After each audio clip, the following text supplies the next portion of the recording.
Vasco. Porto Cabelo. Cheio de informação que a gente tem O Erro Cabete. Pergunta o meu placar da sinceridade. Daqui a pouco da amizade. Da amizade. Ele tá magoado com Ele você. tá, ele porque você sentiu. falou da amizade o contrário. Ele me chamou de cabanha. Né? Não, É. eu não guardo mago nem rancor, pode ficar tranquilo. A gente vai ver como foi a preparação do Vasco e na volta o Careca tem muita informação. Pô, eu acho. O Vasco entra em campo precisando vencer.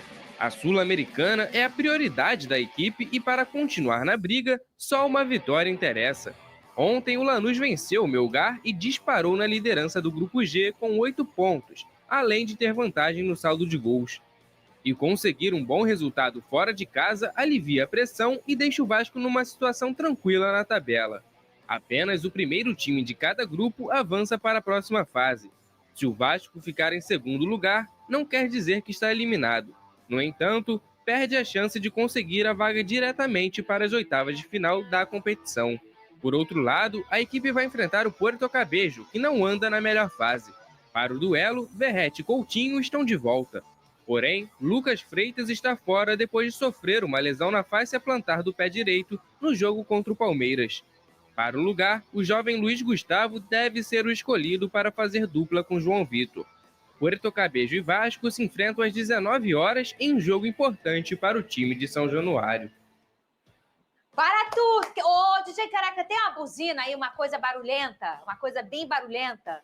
Porque o Careca de HD, o nosso Lucas Pedrosa, vai trazer agora para você, vascaíno, a escalação do Vasco para esta partida. Perfeito. Ele não é locutor de São Januário, não, mas é o locutor do SBT Esporte e vai trazer aí a Até porque o jogo é lá, né, na Venezuela. Exatamente. É isso? É lá, ufa.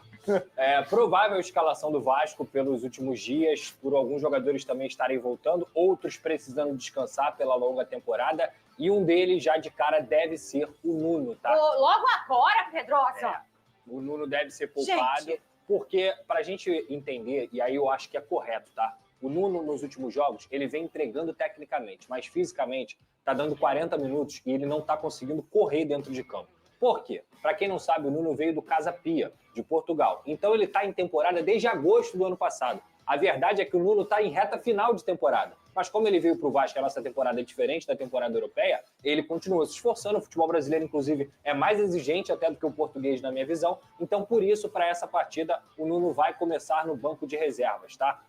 Tinha uma expectativa do João Vitor também, que está jogando todas, e do Hugo também ser poupados. Mas pela importância do jogo, eles não devem ser poupados nessa partida. Então, o provável Vasco, lembrando que o Lucas Freitas está fora por lesão, deve ser o seguinte: Léo Jardim, Paulo Henrique, João Vitor, Luiz Gustavo, que foi o zagueiro que jogou na última partida contra o Palmeiras, na esquerda o Lucas Piton, Hugo Moura, Cocão e Tietê, repetindo a trinca de volantes que foi utilizada contra o Palmeiras. Lá na frente, Coutinho, Ryan e Verrete. Então, esse deve ser o time do Vasco para enfrentar hoje o Puerto Cabello, 7 horas da noite, jogo importantíssimo, porque, como eu disse, o Lanús venceu ontem, chegou a 8 pontos, então o Vasco, se quiser passar em primeiro do grupo, tem que vencer o jogo de hoje e vencer também a partida contra o Lanús na Argentina. E para passar direto, tem que estar em primeiro.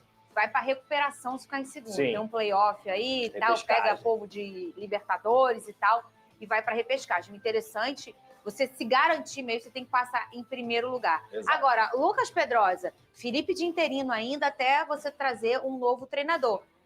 Fernando Diniz, como está essa situação? Já falamos ontem aqui sobre valores e tudo mais. Hoje é quarta, hoje completa 8 dias que essa negociação vem acontecendo. Maria do Bairro.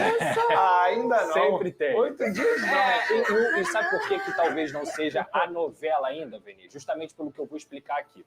A primeira pedida do Fernando Diniz foi de quase 2 milhões de reais, tá? Essa é a informação que eu tenho. O Vasco não vai pagar quase 2 milhões de reais pro Diniz. Conversaram, 3 dias depois, essa pedida baixou um pouquinho, para 1,5. Aí começou a discussão também da multa rescisória. Já expliquei aqui, o Carille foi demitido e o Vasco teve que pagar 500 mil reais a ele, que é o valor de 1 mês de contrato. Para o Diniz, o Vasco quer oferecer isso de novo, ou seja, não ficar preso a 12, 14, 20 meses de contrato e ter que pagar uma multa rescisória milionária para ele. Está oferecendo o quê? Uma multa rescisória de 1 mês de contrato. E, além disso, também tentando diminuir a pedida inteira dessa comissão. Então, o Vasco está trabalhando ali na casa dos 900, na casa do 1 milhão de reais. Uma nova proposta e novas conversas estão sendo feitas. Então, a tendência é que a gente tenha um desfecho positivo em relação a essa situação. Mas hoje não está fechado ainda. Eu sei que alguns colegas já deram, então a informação que eu tenho, e que eu respeito de todo mundo, é que ainda não está fechado. O Vasco está avançando nesses detalhes para aí sim acertar e anunciar o Fernando Diniz. Essa é a informação que eu venho trazendo desde a última sexta-feira e que, de fato, ontem, na noite de ontem e no início dessa manhã, ela deu uma avançada. Por quê? Porque ele começou a ceder, olhar, ó, o cenário aqui já não tá... Ó, a gente não vai pagar isso aí. Sim. Tá, então é isso aqui.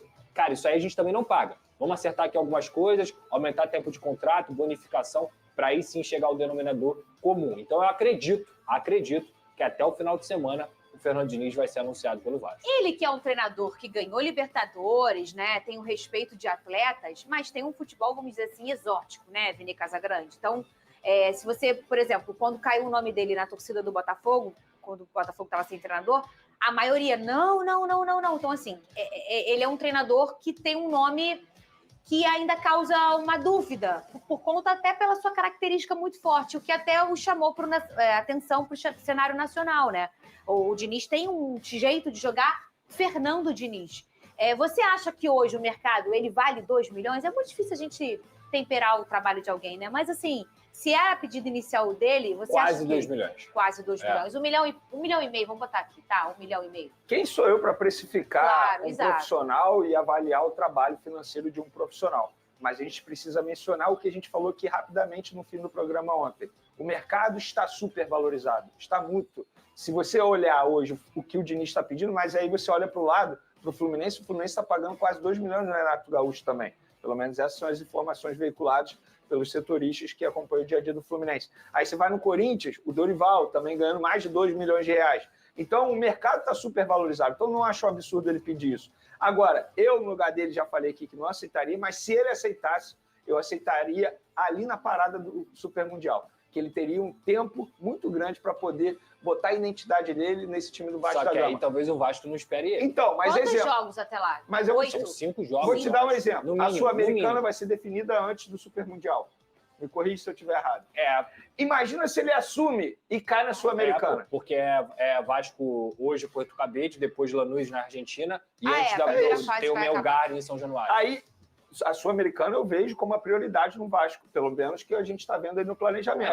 A prioridade, óbvio, se manter na Série A é a primeira prioridade sempre, mas aí a Sul-Americana é a principal competição. Claro. Aí ele assume, para ele colocar a identidade dele no time do Vasco, e não só no Vasco, em qualquer equipe, isso aconteceu no Cruzeiro, a Seleção Brasileira, ele precisa de tempo. Ele assume, aí ele vai eliminado na Sul-Americana, já começa uma pressão muito grande. Eu, no lugar dele, aceitaria ali na parada. Tem um Operário também no meio dessa história. Que é a Copa do Brasil. Mas aí São Januário. Só que o ponto é o seguinte, Venê. Depois desse jogo contra o Porto Cabede, o Vasco vai começar uma sequência de 5 jogos no Rio de Janeiro em 6. Então, em contrapartida, apesar dele não ter tempo, e eu entendo sua linha de raciocínio, ele vai ter 5 jogos no Rio. Então, ele tem a oportunidade de iniciar uma trajetória tendo uma excelente sequência. E com o 12º jogador que é a torcida.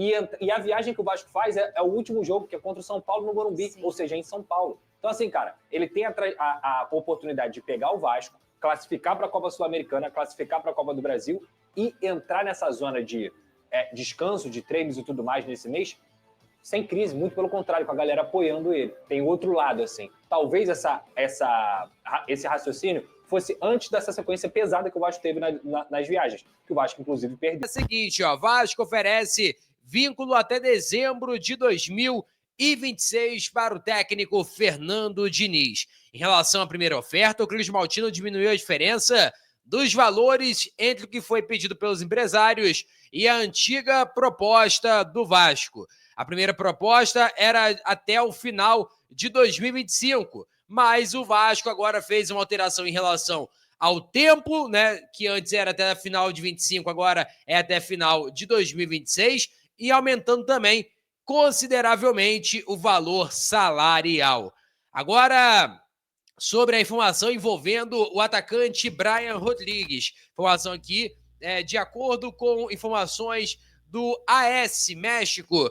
A equipe sul-americana estaria interessada nos serviços de Brian Rodrigues após a sua possível saída do América do México. E a equipe é o Vasco da Gama, clube que teria procurado o jogador com uma oferta de 4 milhões de dólares. Em relação ao Brian Rodrigues, a atualização é um jogador que está se desvalorizando. Ele sofreu uma lesão que a princípio não era tão séria assim, não é tipo, por exemplo, um rompimento de ligamento, que tem que ficar meses e meses parado. Não é isso.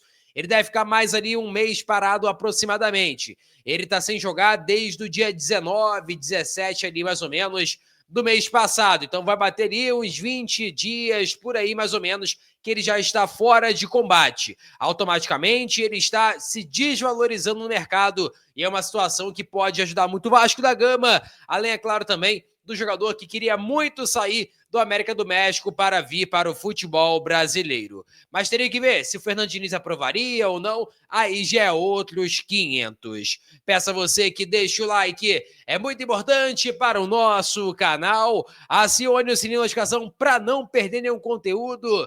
Nossa meta é alcançar o mais rápido possível 60 mil, conto muito com a sua ajuda e também com a sua moral. Vou ficando por aqui, valeu, tamo junto. E é nóis! Fui!